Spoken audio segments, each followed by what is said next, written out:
पण मर्यादेचं भान असलं तर मानवी जीवनामध्ये मर्यादा शिकवली आमच्या प्रभू रामचंद्रांनी. 14 वर्ष 22 दिवसाच्या वनवासाच्या काळात पत्नी जवळ असून सुद्धा तिच्या देहाला स्पर्श केला नाही. कडकडीत ब्रह्मचर्य पाळलं. आणि ही वार्ता ज्यावेळी अयोध्येत कळाली, आपला राम ब्रह्मचर्य व्रतात आहे, तेव्हा अयोध्येच्या लोकांनी सुद्धा राजाच्या पावलावर पाऊल टाकलं. तेव्हा राजा तथा प्रजा. 14 वर्षामध्ये अयोध्येत एकही नवबाळ जन्माला आलं नाही. याला म्हणतात धर्माचं आचरण. काय?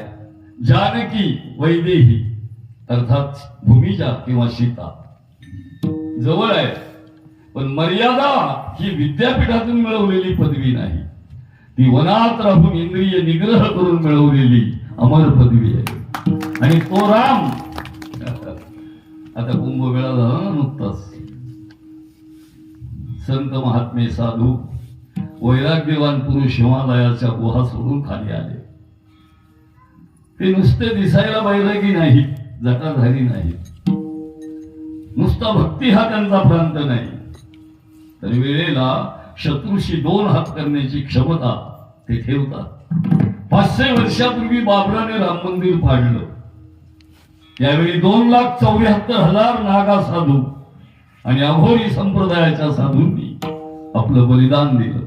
त्यांच्या रक्तामध्ये भिजवलेल्या विटांनी बाबरीचं